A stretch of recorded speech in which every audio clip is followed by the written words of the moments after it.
Bonjour, and welcome back to Pushbox Banter. I'm Daniel. And I'm Craig, and we're here to talk about F1 and all that implies today. We've got some great stuff to talk about. This week has been very newsworthy in the F1 world. It sure has, Craig. Yes, it has. So we've got all sorts of stuff. What do you think about some of the events that have happened this past week? If we don't know by now, I'm sure we do, Horner has been sacked, right? Christian Horner. And do we think that Horner is a modern day Icarus? Did he fly too close to the sun? It's possible, or is this a red wedding event? Yeah. Game of Thrones reference there. Nice. Yeah, that's a great question. So did he fly too close to the sun? Like, he was in charge of so much at Red Bull. Like, he's in charge of all of their engine stuff, all of the F1. Like, he was running the show. He was like a modern day emperor over there, pretty much. Monarch is what some essentially. Like, there was a lot of stuff that I was reading that he was. He basically was. He was like the Julius Caesar. He came across. He's probably like looking at Jos Verstappen going, "Et tu, Brute." Yeah. Okay, Craig, seriously. Was he fired for misconduct? Was he too powerful? Was this a ethics thing that finally came up to the surface? What was it about? What happened? What do you think? Obviously, there's very little said. Very little said by the team and by the brand. What are your thoughts? Man, I mean, these are some really good questions because we don't really know. So it's somewhat speculative right now. I think more and more is going to come out about it. But, did he fly too close to the sun? Yeah. I mean, when you're in charge for that long, at some point, empires fall. And I think he kind of has for him. Well, obviously, since he's no longer there. But I think that, he had a lot of different things. He had a lot of, he had sexual allegations, misconduct allegations against him last year. He survived that somehow. He had 3 or 4 of their top people leave their company and go to different rivals. And he survived that somehow. But, at the end of the day, like, the car continues to get worse and it's not as competitive. And he kept selling that, hey, they were going to be all right, that it wasn't that big of a deal that they lost Adrian Newey, the greatest designer of all time. Maybe there wasn't an excuse to keep him anymore, right? Like, there wasn't something that was like, okay, we're going to keep you because of this. And, is it possible that reason is Max Verstappen? Dude, that's a really good comment there. All my comments are good. Well, I know, but I mean, some are like exquisite. And that, like, there wasn't a good excuse to keep Christian Horner around anymore. Like, we've got all of these rumors flying around about Max going to Mercedes. And if Max goes to Mercedes, what does that mean for Red Bull? I mean, what does it mean for Red Bull now? Christian Horner was the face of Red Bull. Yeah. Aside from the little guy with wings that you see on the commercials, who else is Red Bull other than Christian Horner for, the length of 20 years? Yeah. Like, what does that mean for Red Bull? Right. As a company? I mean, really, like, Red Bull, like, you think, I guess the only other person really is Max Verstappen. I mean, even globally, like, when I start thinking about their other enterprises in racing, like, they've got a lot of other big name people in their specific sports, but it doesn't mean that they translate over globally. Right. Like, Christian Horner was super famous after Drive to Survive. Like, he was a huge personality in that. Yeah. I mean, the line of "fix your freaking car." Fix your freaking car, man. Yeah. Yeah. Yeah. And just his personality was such a huge thing. Do you think that Horner sacking and the timing was right? For example, his ex had, his child's mother had just died of eye cancer. Yeah. And he just came off of a decent result, like a half decent result in Silverstone. What do we think about the timing? Was it bad timing? Was it poor timing from Red Bull, given all the personal things he was dealing with? Is there ever a good time to fire somebody? Like, I mean, from depending on your perspective, right? Yeah. Like for the individual that you're letting go, it's probably never a good time to fire them. But at the same time, like you have to do what's best for your organization, and that really sucks. Like from the humanitarian in me versus the businessman in me. But yeah, I mean it should like But if is it it- was really like all the allegation stuff, should they have let him go last year? If they would have, then he really wouldn't have had an opportunity to have other jobs within the industry at F1. Yep. But now he does. Like Right. there's already rumors of him, Alpine. There's so many, yeah. all these other rumors going on. So is it a But yeah. is it the best thing for Red Bull to get rid of him? Like considering he has so many hats in his hands Right. in all the marketing and all the sponsors and all the drivers and everything from Red Bull to Racing Bulls to Red Bull powertrain, and is it the right call for Red Bull to be doing that? There's a few comments that basically, I think Jeremy Clarkson came out and said, hey, Manchester United was Manchester United until Fergie left. Yeah. And as soon as Fergie left, well, where are they now? And all great teams, especially Red Bull, can be in Formula 4. But it's the truth. Yeah. Like all things kind of, fail. And for what purpose other than to probably consolidate power within, a certain individual? Was it ego? These are the questions that I have. Like, are they not thinking about the broader picture, just maintaining, political power within the organization? I think that there is a lot of political power that they're trying to maintain within the organization, and that stems from a few different things. I think that the tie backing side that backed Christian Horner, they sold a couple of percentages of their company. So now the other side that's anti-Horner had a little bit more power, shorter leash for Horner. Yeah. Jos Verstappen, he never did seem like he was very happy with Christian Horner. You don't say. Public statements would agree with me that he's made. So there was like the argument that they had after Silverstone. There's also evidence that, or some that say that Jos Verstappen was really close friends with the individual that filed the sexual misconduct allegations. Allegedly. Yeah. All of this is alleged. So I don't know if that's true, but if it is, like it kind of lends itself. Okay, well, so is Red Bull looking short term with trying to keep Max Verstappen in the short term? I mean, What's going on does there? that secure Max Verstappen staying at Red Bull? I don't think it definitively does. I don't think it does. I don't know if keeping him was going to kick him out from Red Bull, but that's another interesting thing, an interesting aspect of them letting go Christian Horner is what happens with Max Verstappen. Like, is he going to like having Laurent Mekies around? I guess, yeah. So Mekies?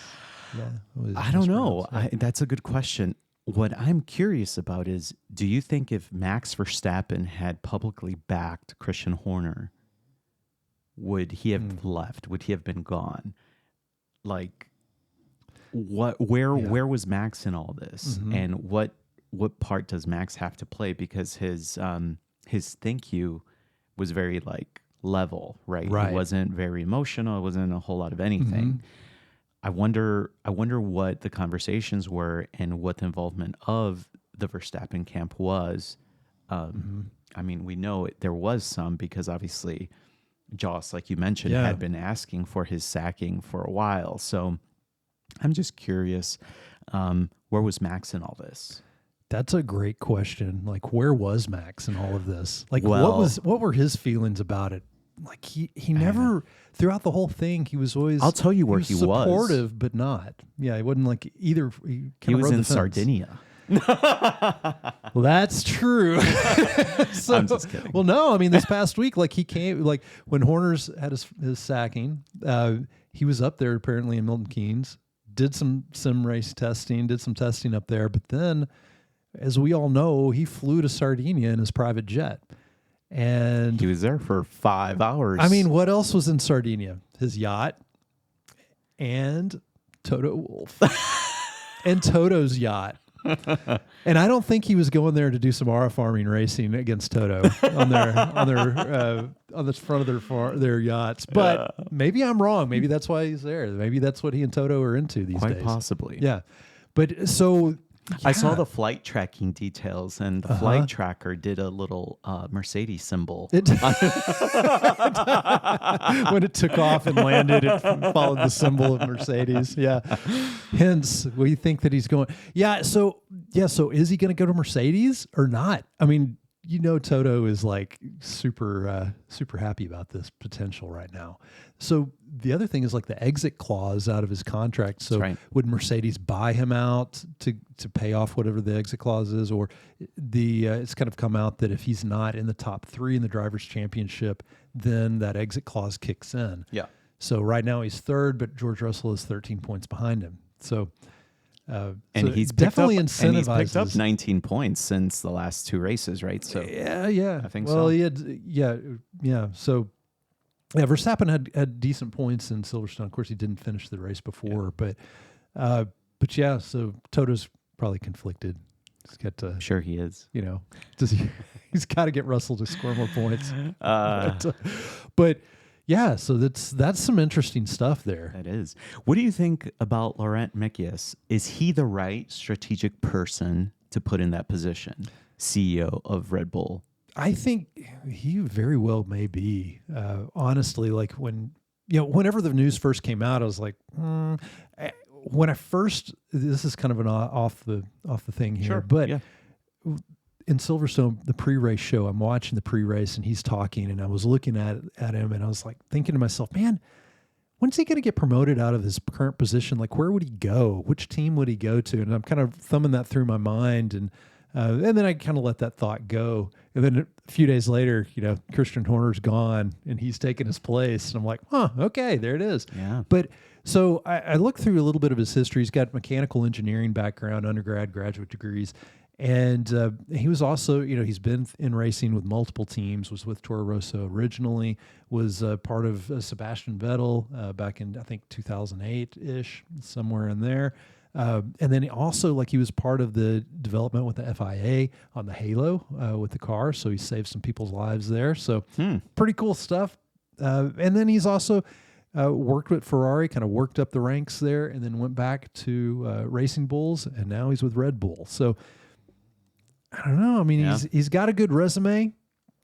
We'll see kind of how it goes. Yeah, we'll see how that happens. Yeah.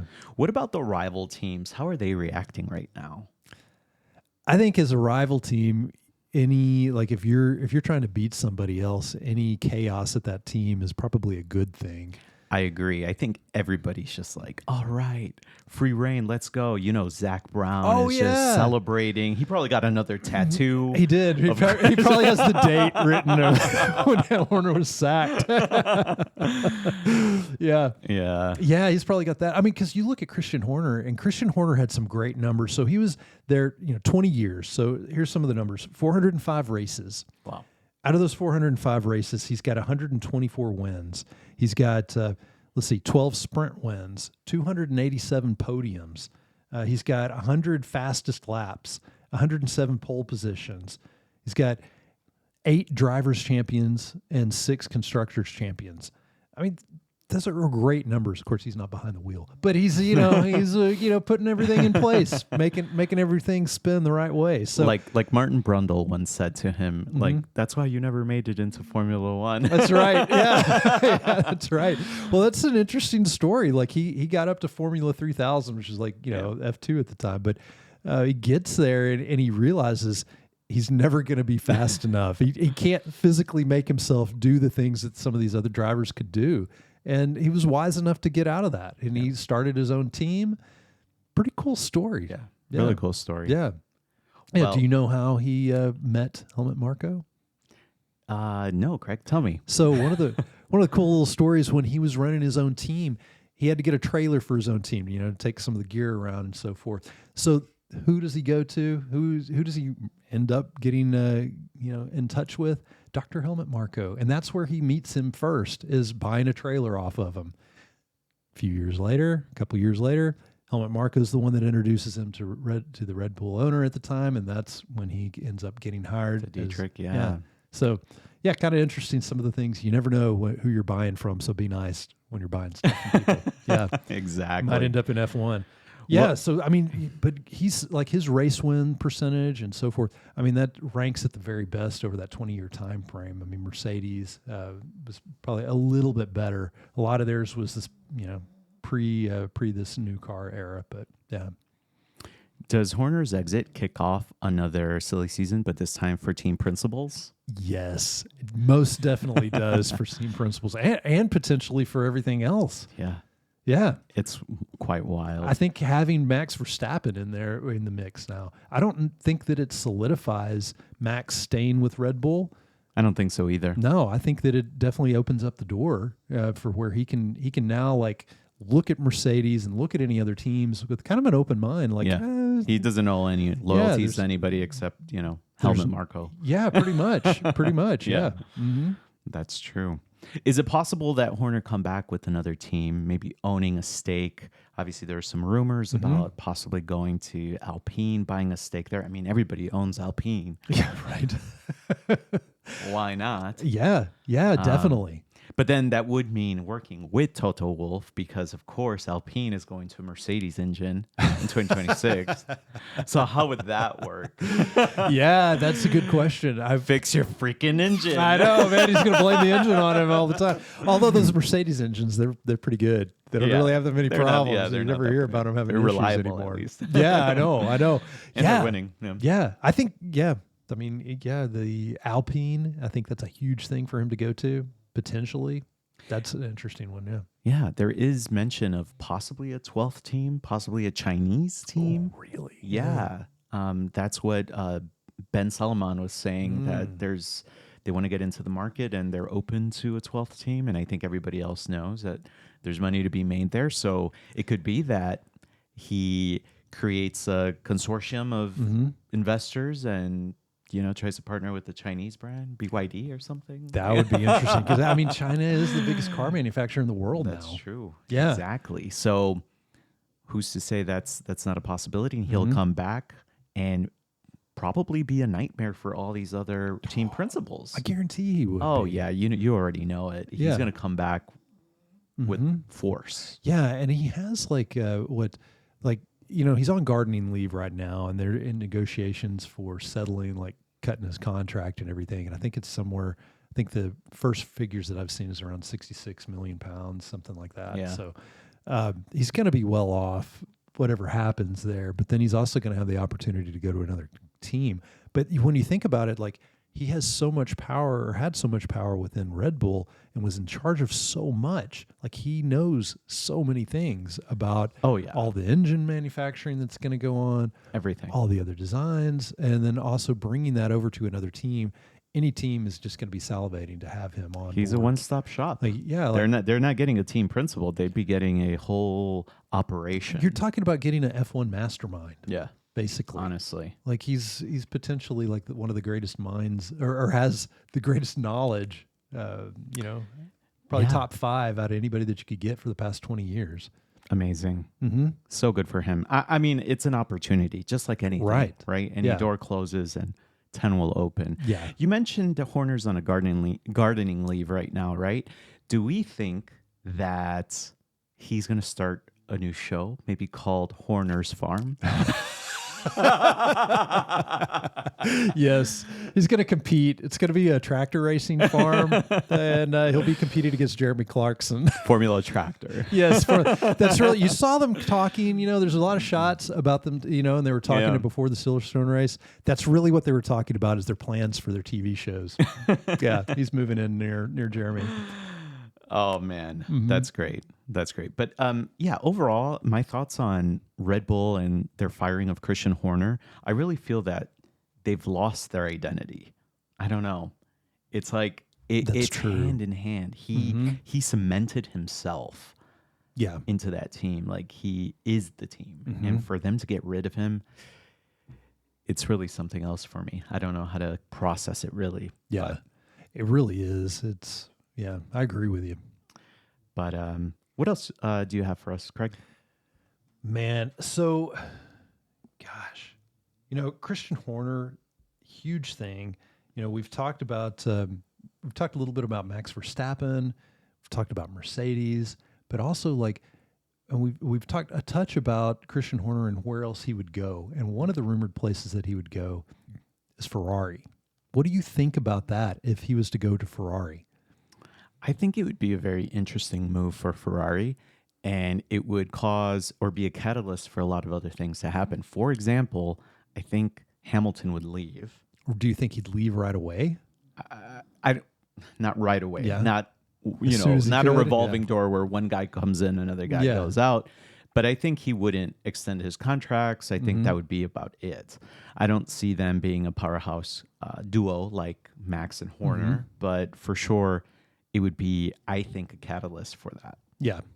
Yeah, I think so too. To me, him going to Ferrari, great mastermind and everything, but I think that I think Ferrari's on a good path personally. Maybe I'm wrong, but Yeah, I think It would- he it would would ruin benefit from, I don't know, going to an Alpine where obviously Mm-hmm. there's struggles. Maybe he could bring back Sergio Perez, oh yeah. finish that contract and get him going there. Or he could go. I don't know what the situation is with Cadillac, but That's what I'm Cadillac's thinking. a brand new company, a brand new F1 team. He can start fresh and take that team to another level. What a coup that would be for Cadillac to come in brand new and then get somebody that's already started a brand new team back That's 20 right. years ago and took them to the pinnacle of motorsport. I'm almost certain that Cadillac would be willing to overlook, his relationship with Ford, and Oh, that's true. you know, yeah. and it took a long time for Cadillac to come onto the scene. So I think they'd be good to let that pass and give him a stake and say, hey, here you go, make this a powerhouse Right. for us. You did it once, why not do it again? Yeah, I mean, he did. that's true. That'd be awesome. That would be I awesome. think. I agree. So,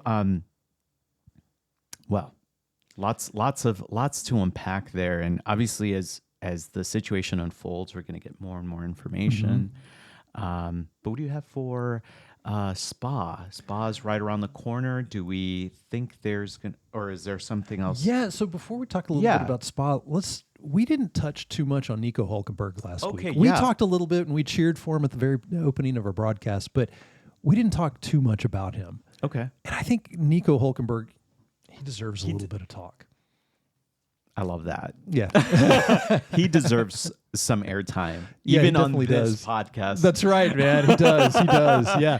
Nico, if you're listening, we'd like to have you on. We would. We would love to We'll have you on, dedicate Nico. a couple episodes to you if you come on. Yes, we would. We would. Yeah. Yeah. We would definitely do that. So, I mean, Nico Hulkenberg, one of the most exciting things over the past week is seeing him, he went 15 years in racing without being on the podium. Yeah. And nobody really thought, nobody outside of him probably thought that he was going to make the podium this year. And, he's kept grinding the whole time, he's had different stages of his career. Yep. What are your thoughts about Nico Hulkenberg and his career? I think Nico Hulkenberg he's always been a great driver. Mm-hmm. He's always been, it's just unrealized, right? He's always been just really, really good, but because he's never been on a podium, nobody talks about him. You don't think about him.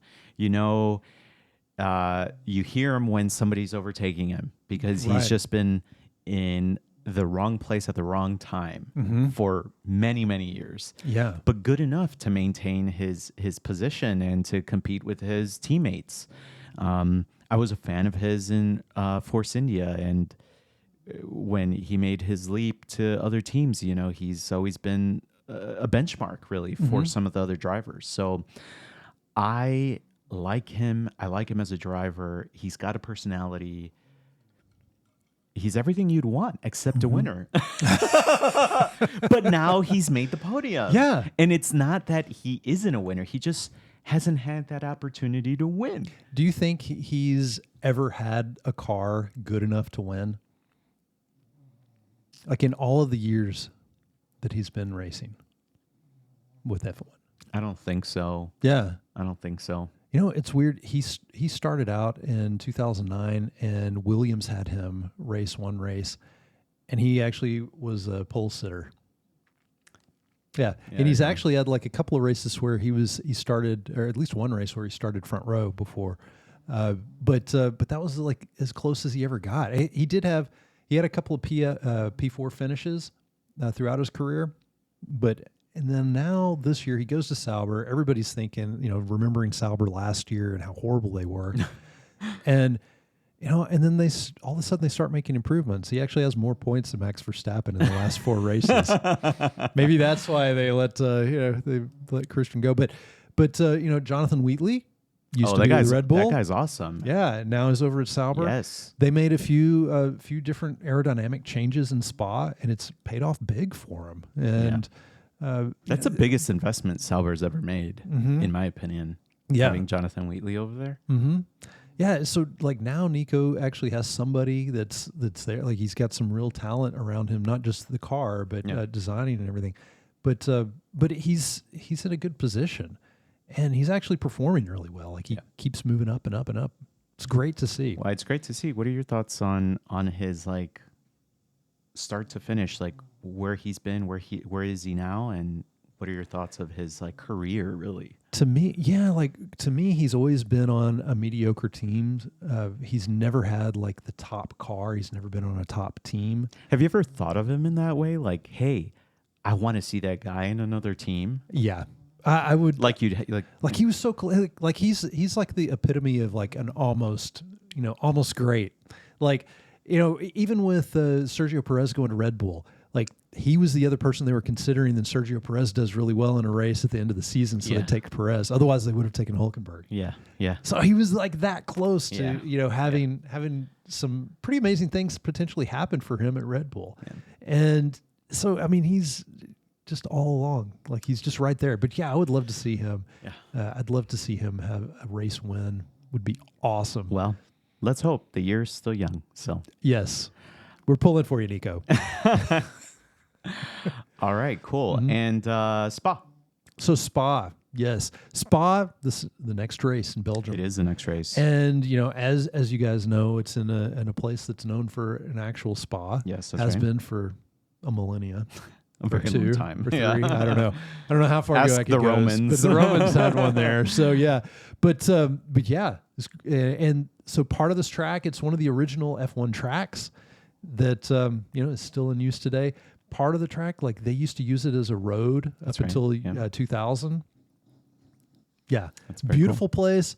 It's Max Verstappen's favorite track, or at least so he says. I think it's a lot of people's favorite track. And it kind of is. It kind of is. It has a lot of meaning for a lot of people. Yeah. It's a difficult track, but yet it's a beautiful one to watch. Very dangerous too. It is. Yeah. It is very dangerous. Pierre Gasly, his best friend, passed away in an accident there in 2019. That's right. So he's. They usually do like a kind of a ceremony in remembrance of that. Yeah. And so, looking forward to seeing how things play out this next week. I'm hoping that there is more competition at the front of the field, that McLaren doesn't just run away with everything. That's right. We'll see what happens. Yeah. I'm more interested in the Thursday press conferences. Oh, I want to see what everybody's saying. That's so true. This I week, want to hear the paddock. Everybody's going to be asked. Warm up. Yeah. It's going to be one of the best races, not only for that, but because of all the drama off the field. Yeah, all the lead-in drama is going to be great. It's going to be some good stuff this week. And it's a sprint race weekend, too. I'm going to be sad not seeing Jerry Halliwell, the Spice Girl, on the track anymore. Yeah, I know. Oh, well. I know. It's okay. we'll make sure that you make it through. Miss Red Bull. Yeah, Miss Red Bull. Yeah. Anyway, all right, guys. Well, Craig, this was good. Good stuff. Listeners, thank you. Yes, we appreciate you. Comment. We do appreciate you. Mm-hmm. Yes. Leave us drop us a line. You know what to do. You know what to do on your platform. On your preferred platform. Mm-hmm. And, live passionately out there. Thanks, Craig. Hey, thank you, Daniel. Bye, guys. Bye-bye.